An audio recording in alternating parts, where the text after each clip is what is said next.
아멘. 오늘 설교의 제목은요, 자비 한가운데서 바깥에 앉아 있는 사람이라는 제목으로 여러분과 조금 말씀을 나눠보려고 합니다. 우리가 지난주 말씀을 살펴보았듯이 그 요나의 불충분한 메시지인데도 불구하고 도시 전체가 흔들렸습니다. 그렇게 니느웨가 돌아왔습니다. 왕부터 시작해서 높고 낮은 자를 막론해서 심지어 짐승까지 금식을 했습니다. 도시가 방향을 바꾸고 하나님께로 돌아왔습니다. 그리고 하나님은 그들의 그 모습을 보시고 뜻을 돌이키셨습니다. 그 결과 이제 심판이 멈추게 되었습니다. 여기까지는 이제 우리가 잘 아는 이야기고 지난주까지 우리가 살펴봤던 이야기입니다. 자, 이렇게 도시가 바뀌었으면은 이제 우리가 생각하는 자연스러운 반응은 어떻게 보면 분명한 겁니다. 하나님이 이렇게 일하셨고 악한 도시가 하나님께로 돌아왔고 심판이 구원으로 바뀌었으니 기뻐해야 하고 안도해야 하고 하나님께 감사해야 합니다. 그런데 오늘 본문을 보면요, 1절부터 전혀 다른 장면이 시작이 됩니다. 이상하게도 요나는 기뻐하지 않습니다. 요나는 그 심판에 대해서 안도하지도 않습니다. 감사하지도 않고요. 오히려 요나는 화를 냅니다. 왜 요나는 지금 화를 내고 있는 걸까요? 왜 하나님의 자비가 드러났는데 왜 그 자비 앞에서 기뻐하지 못하고 요나는 지금 화를 내고 있는 걸까요? 이 장면은요, 알고 보면요, 요나만의 이야기가 아니라 우리에게도 일어나는 일들입니다. 조금만 생각해 보면요, 우리는 하나님을 기뻐한다라고 말합니다. 그리고 은혜를 사모합니다. 은혜가 오기를 간절히 바랍니다. 그런데요, 하나님이 내가 원하는 기대하는 방식이 아니라 다른 방향으로 일하실 때, 그렇게 하나님이 행동하실 때 이상하게 우리는 요나와 같이 기뻐하지 못합니다. 불편해합니다. 그리고 마음이 어긋나기도 하고요. 왜 그럴까요? 우리는 분명 자비를 좋아한다고 생각합니다. 그런데 기뻐하지 못합니다. 왜 그러냐? 알고 보면 사실은 내가 받아들일 수 있는 자비만 좋아하는 게 우리의 모습이기 때문에 그렇습니다. 내가 이해할 수 있는 자비, 내가 납득할 수 있는 자비, 내가 허락할 수 있는, 내게 허용되는 자비, 그 정도는 기뻐하는 겁니다. 그런데 그 자비가 내가 가진 그 기준을 넘어서는 순간 우리는 기뻐하지 못하는 겁니다. 그리고 때로는 그것이 틀리게까지 여겨져서 요나와 같이 분을 내기도 하는 겁니다. 그래서 오늘 본문은요, 요나만의 이야기가 아니라 우리의 이야기가 되기도 하는 겁니다. 그래서 오늘 본문은요, 이렇게 우리에게 좀 질문을 던질 수 있습니다. 나는 정말 하나님의 자비를 즐거워하고 있는가? 아니면 내가 받아들일 수 있는 자비만 기뻐하고 있는 것은 아닌가? 그리고 본문은 또 여기서 더 나아가서요, 우리가 종종 자비를 거부하는 모습, 그러나 그럼에도 불구하고 이미 하나님의 자비 안에서 거하고 있는 우리, 그 모습을 보여줍니다. 자, 그러면 이제 본문을 조금씩 살펴보도록 하겠습니다. 오늘 본문 1절을 보면요, 이렇게 이야기합니다. 요나가 매우 싫어하고 성내며, 이렇게 말합니다. 여기서 성내며라는 건요, 단순히 감정적인 반응이라고 우리가 볼 수 있는데 원문을 보면요, 이렇게 읽힙니다. 직역하면요, 요나가 이 일을 악하게 여겼다라는 겁니다. 그러니까 니느웨의 악이 사라졌어요. 하나님은 그들이 악에서 돌이킨 것을 보고 뜻을 돌이켰습니다. 그런데 요나는 그 자리에서 하나님의 자비를 보면서 그 하나님의 자비를 지금 악하게 여기고 있는 겁니다. 그걸 조금 의역해가지고 싫어하고 성냈다라고 말하는 거지, 원문 그대로 읽는다면 하나님의 그 일을 악하게 여겼다라는 겁니다. 그러니까 지금 요나는 기분이 단순히 상한 사람이 아니라 하나님의 일이, 하나님의 행하심이 잘못됐다라고 지금 판단하고 있는 사람입니다.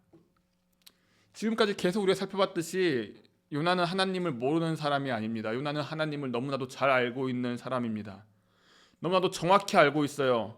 그래서 이렇게 이야기하잖아요. 2절에서 은혜로우시고 주께서는 은혜로우시며 자비로우시며 노하기를 더디하시며 인애가 크시사 뜻을 돌이켜 재앙을 내리지 아니하시는 하나님이다. 이렇게 고백해요. 틀린 말이 아니잖아요.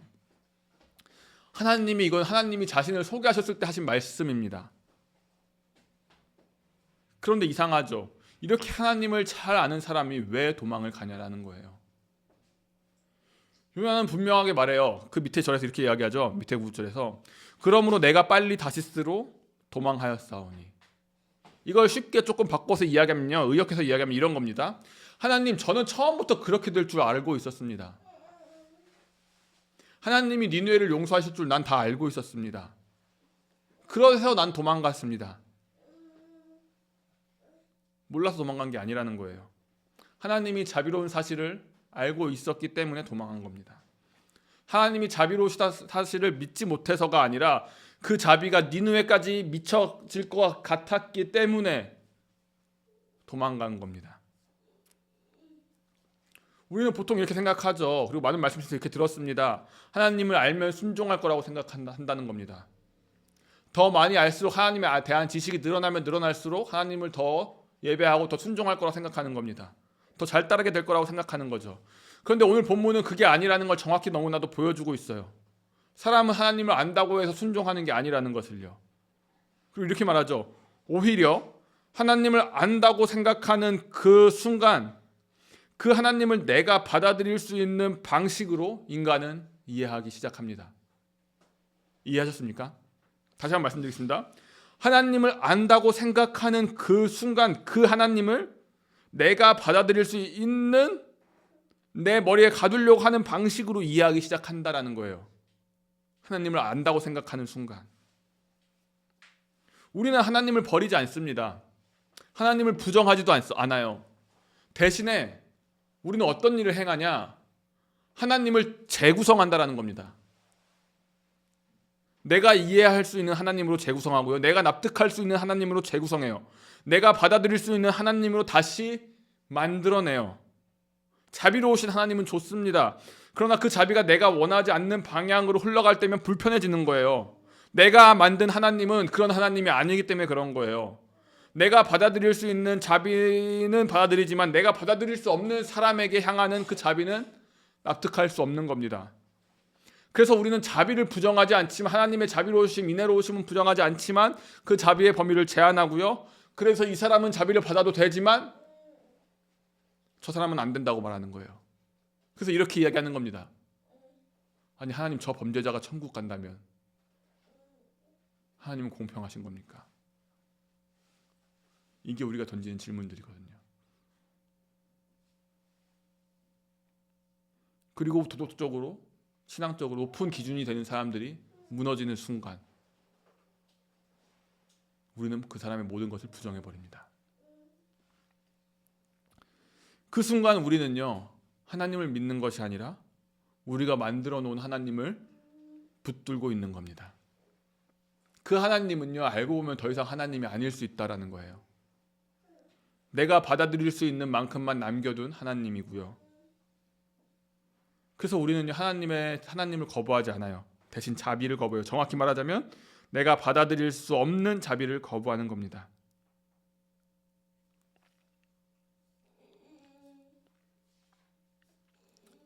그래서 팀 켈러는요 이렇게 이야기했어요. 내가 만든 신, 우리가 익숙한 책이죠.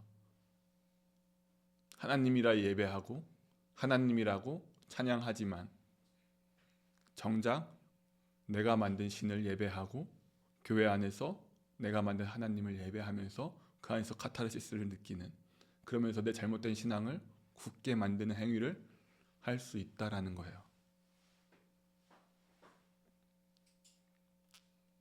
이처럼 요나는요 지금 하나님의 자비를 거부하고 있습니다. 그런데 그 순간에도 지금 요나는 놀랍게도 하나님의 자비 안에 있다라는 거예요. 하나님은 이런 요나를 지금 끊어내지 않으시거든요. 하나님은 요나를 놀랍게도 버리지 않으십니다. 오히려 요나에게 다가오셔요. 그리고 이렇게 말씀하시죠. 우리가 읽었던 4절 말씀처럼 내가 성내는 것이 옳으냐. 하나님은 설명하시는 게 아니에요. 설득하시려고 하시지도 않아요. 그냥 질문하십니다. 자비를 거부하고 있는 그 자리로 하나님이 직접 다가오시는 겁니다. 그렇게 하는 게 옳니? 여기서 오늘 본문에 아이러니가 드러나는 겁니다. 요나는 하나님을 밀어내고 있습니다. 그런데 하나님은 요나를 놓지 않고 계시죠. 요나는 하나님의 자비를 거부하고 있습니다. 그런데 하나님은 자비로 요나를 계속 붙들고 계십니다. 어떻게 보면 심판하셔야 될 텐데, 그 악으로 요나를 치셔야 할 텐데, 자신을 악이라고 평가하는 그 요나를 때리셔야 할 텐데 그러지 아니하시고 조용히 물으십니다. 내가 성내는 것이 옳으냐. 우리는 보통 이렇게 생각하죠. 자비를 받아야 누릴 수 있다라고 생각합니다. 내가 그 자비를 인정해야 그 자비 안에 들어간다라고 생각합니다. 그런데 오늘 본문은 전혀 다르게 이야기해요. 요나는 자비를 인정하지 않아요. 자비를 거부합니다. 그런데 이미 자비 안에 있다고요. 그러니까 이건 요나만의 이야기가 아니라 우리의 이야기라는 겁니다. 우리 역시 종종 하나님의 자비를 인정하지 않을 때가 있습니다. 하나님이 하시는 일들을 받아들이지 않을 때가 있어요. 이해하지 못할 때가 있어요. 그때 우리는 마음으로 하나님을 밀어내 버립니다. 그런데도 우리는 그 가운데서도 하나님의 자비 가운데서 살아가고 있다라고요.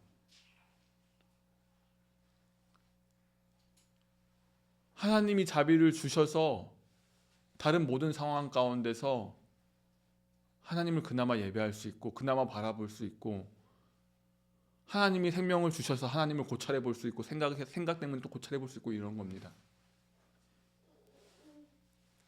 그러니까 우리가 붙들고 있어서 자비가 우리에게 붙들린 것이 아니라 하나님이 그 자비를 우리에게 놓지 않으시기 때문에 우리가 자비를 거부해도 우리는 그 자비 가운데 있다라는 겁니다. 알고 보면. 그런데 왜 우리가 자비를 못 보냐? 왜 오늘 본문에서 요나가 이 자비를 못 보냐는 거예요. 요나는 분명히 하나님이 어떤 분인지 알고 있습니다. 자비로우신 분이라는 거 알고 있어요. 그런데 정작 지금 눈앞에 펼쳐져 있는 자비는 못 보고 있는 거예요. 그렇다면 왜 도대체 이렇게 이런 이상한 일들이 요나에게 일어나고 있고 우리의 실제 생활 가운데 일어나고 있냐라는 거예요. 그걸 지금 요나가 지금 정확하게 보여주고 있어요. 오늘 본문을 보면요, 요나는요 이 자비를 받는 자리에 있는 게 아닙니다. 이 자비를 받는 자리에 서 있어야 되는데 받는 자거든요. 그래서 받는 자리에 서 있어야 되는데 이 사람이 지금 어디에 서 있냐면요, 자비를 받는 자리가 아니라 자비를 정하는 자리에 서 있다라는 거예요. 이 사람은 받아도 되고 저 사람은 받으면 안 된다라고 말하는 자리, 자비를 누려야 되는데 그 자리에 있어야 되는데 그 자리가 아니라 자비를 판단하는 자리에 지금 요나가 서 있는 겁니다. 이처럼 우리가 자비를 내가 정하려는 순간 어떤 일이 일어나면요, 이미 자비를 받는 존재가 아니라 자비를 판단하는 존재로 착각을 한다는 거예요. 그리고 이 자비의 문제가 결국 선과 악의 자리로 옮겨진다는 겁니다. 누가 옳고 누가 틀린지, 누가 자비를 받아야 하고 누가 자비를 받아서는 안 되는지, 그걸 결정하려는 자리에 내가 서려고 한다는 겁니다. 그러니까 요나가 그럴 줄 알았다라고 말하는 건요, 단순히 그냥 감정이 아니라 판단이라는 거예요. 이미 선과 악을 가르는 그 자리에 서 있다는 겁니다. 태초에 일어났던 일이죠. 하나님과 같이 되려고 선과 악을, 그 기준을 알기 위한 그 자리에 올라가려고 했던 인간의 교만함, 바로 아담의 모습이죠. 그래서 그 자리에 설게 되면요, 어떤 일을 하냐면요, 인간이 하나님 되심을 인정하지 않아요. 그 자리에 서게 되면요, 결국 하나님까지 판단하게 됩니다. 하나님, 당신이 틀렸어요. 그런 하나님이면 나 안 믿을래요 까지 가는 겁니다. 하나님이 왜 그렇게 행하셨는지, 하나님이 옳은지 틀린지 이제 내가 평가하기 시작하는 겁니다. 내가 이제 하나님과 같이 된 겁니다. 내가 하나님보다 더 위에 있는 거예요.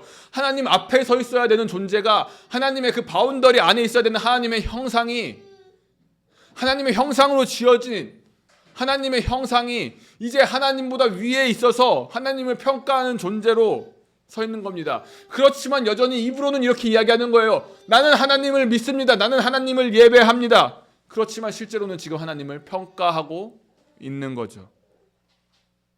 바로 지금 그 지점에서 문제가 생긴 겁니다.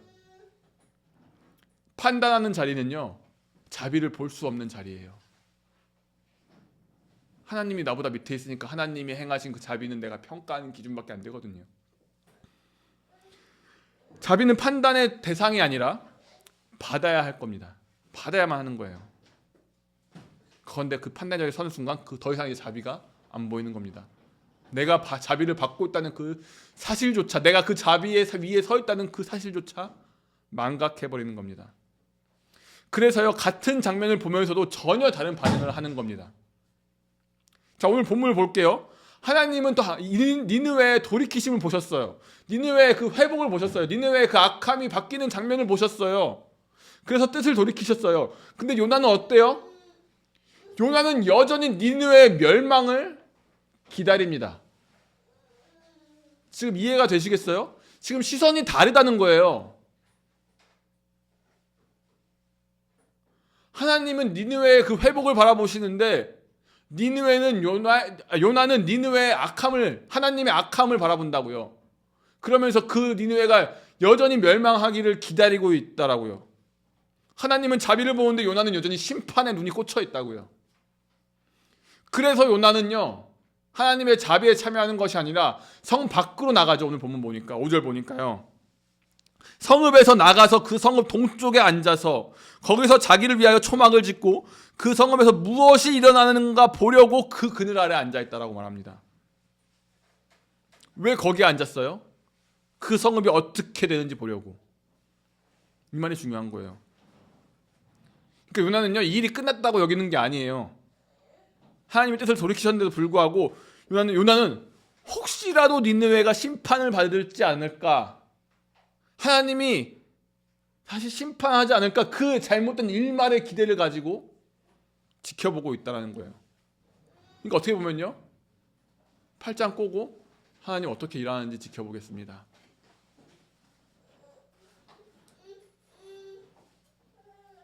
그러니까 다시 말하면요, 요나는요, 하나님이 일하시는 그 자리, 그 니느웨 성읍에 함께 있는 것이 아니라 하나님이 다시 자신 뜻대로 움직이는지 확인하는 그 성벽 바깥의 자리에 지금 머물러 앉아 있는 겁니다.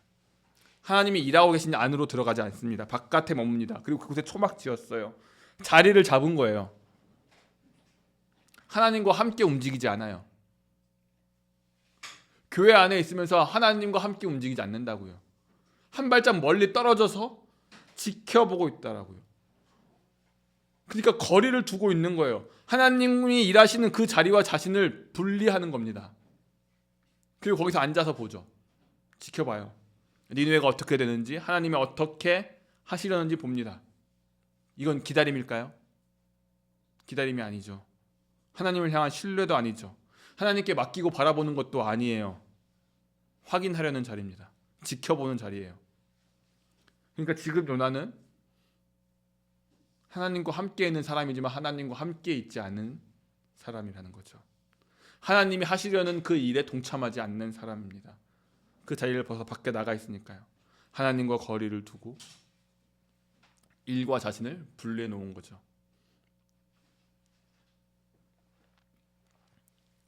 그러니까 하나님을 판단하는 사람이 이제 하나님과 거리를 두고 있습니다. 근데 여기서 우리가 다시 한번 생각해 봐야 될 게 있습니다. 우리가 주목해야 되는 사실이 있어요. 요나는 여전히 하나님을 떠난 사람은 아니라는 거예요. 여전히 하나님의 자비 안에 있어요. 근데 그 자비 안에 있으면서도 그 자비 밖에 앉아 있는 것처럼 살아가고 있다는 겁니다.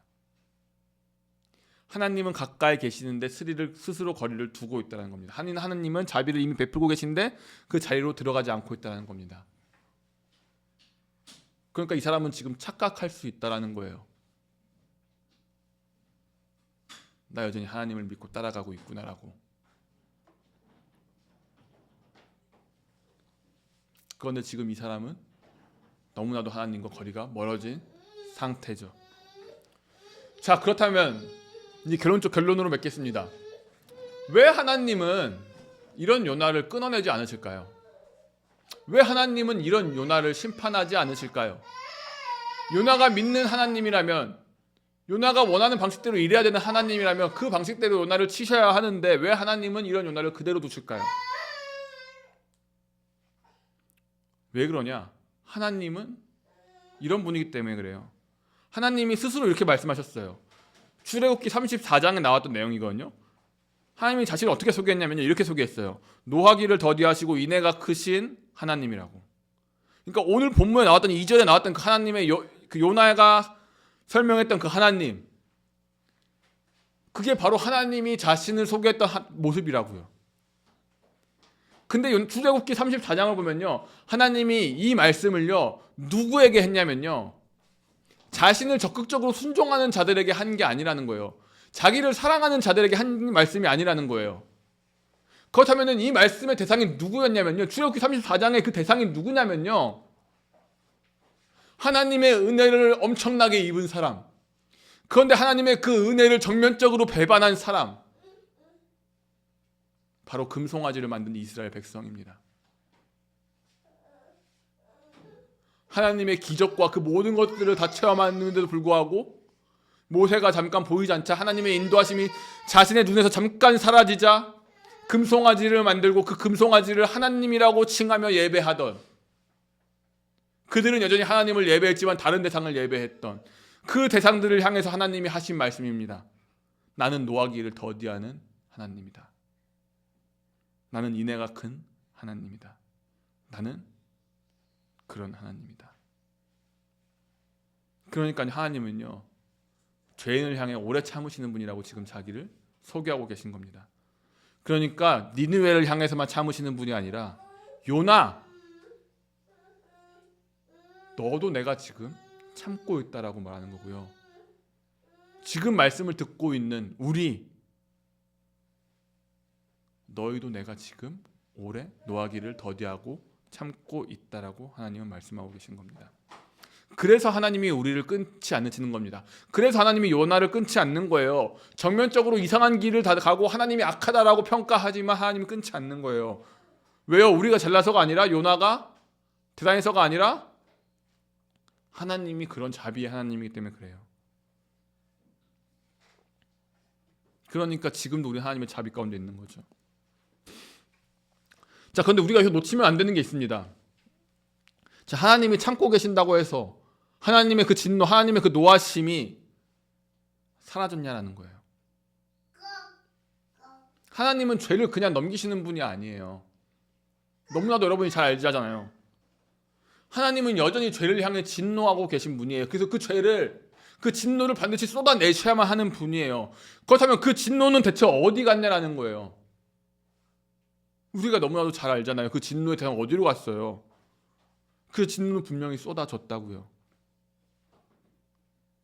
우리가 아니라, 요나가 아니라, 니느웨가 아니라 우리에게 쏟을 수 없어서, 인애가 크신 분이어서, 자비가 크신 분이어서 요나에게 쏟을 수 없어서, 그 이스라엘 백성에게 쏟을 수 없어서, 그래도 하나님은 공의 하나님이기 때문에 그 공의를 실행하셔야만 하셔서 어떻게 하셨어요? 자기 아들에게 그 진노를 쏟으신 겁니다. 그래서 하나님이 지금 우리를 용서하시고 지금 우리를 참고 견디고 계실 수 있는 거예요. 아니, 이미 그 진노가 다 쏟아졌기 때문에 우리를 참는 게 아니라 우리를 자녀 삼으시고 우리를 받아들이실 수 있는 거죠. 그 진노가 이미 쏟아졌기 때문입니다. 그래서 하나님은 우리를 지금 그 자비 가운데 두실 수 있는 거예요. 우리가 괜찮아서가 아니라, 우리가 그 자비를 받아들였기 때문이 아니라 아들 하나님이신 그리스도께서 그 진노를 대신 받으셨기 때문입니다.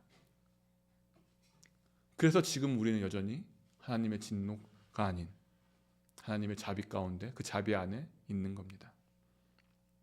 그런데 우리는 종종 그 자리에 머물러 있지 않죠. 여전히 종종 하나님의 판단하는 자리에 설 때가 있습니다. 자비를 거부하는 자리, 하나님을 거부하는 자리, 그 자리에서 내려오지 않을 때가 있습니다. 그런데 하나님은 끊임없이 우리를 끊어내지 않으십니다. 왜요? 그리스도의 그 사랑 안에서 그 어떤 것도 우리를 끊을 수 없기 때문에 그렇습니다. 왜? 그 대가를 그리스도께서 지불하셨기 때문입니다. 그 지불하신 값이 완전한 값이기 때문에 그렇습니다. 그래서 우리는 아직 끝나지 않는 거예요. 우리는 절대 끝나지 않는 거예요. 우리의 미래가 어둡지 않은 거예요. 우리가 다시 죄를 지어도 어둡지 않은 거예요. 우리의 어떠함 때문에 그것이 흔들리지 않기 때문에. 그렇다면 그 은혜가 무엇인지 아는 사람 어떻게 행동해요? 은혜가 알기 때문에 죄를 계속 지어요? 아니죠. 그럴 수 없는 이라고 로마서가 말하잖아요. 어떻게 살아요? 그 은혜에 감사하면서 살아가죠. 그 은혜를 알기 때문에 이제 그 자리에서 판단하는 자리에서 하나님보다 위에 있던 그 자리에서 내려오는 거죠. 그러므로 여러분 그 은혜를 받았습니까? 그 자비 가운데 있다는 것을 다시 알게 되셨습니까? 그렇다면 그 자리에서 내려오시기 바랍니다. 하나님을 판단하는 자리에서 자비를 정하려는 그 자리에서 내려오시기 바랍니다. 그리고 이제 자비를 받는 자리로, 자비를 누리는 자리로 돌아오시기 바랍니다. 그리하여 이미 주어진 그 자비를, 이미 우리를 붙들고 있는 그 은혜를 다시 한번 가슴 깊이 받아들이는 여러분 되시길 주님의 이름으로 축복합니다.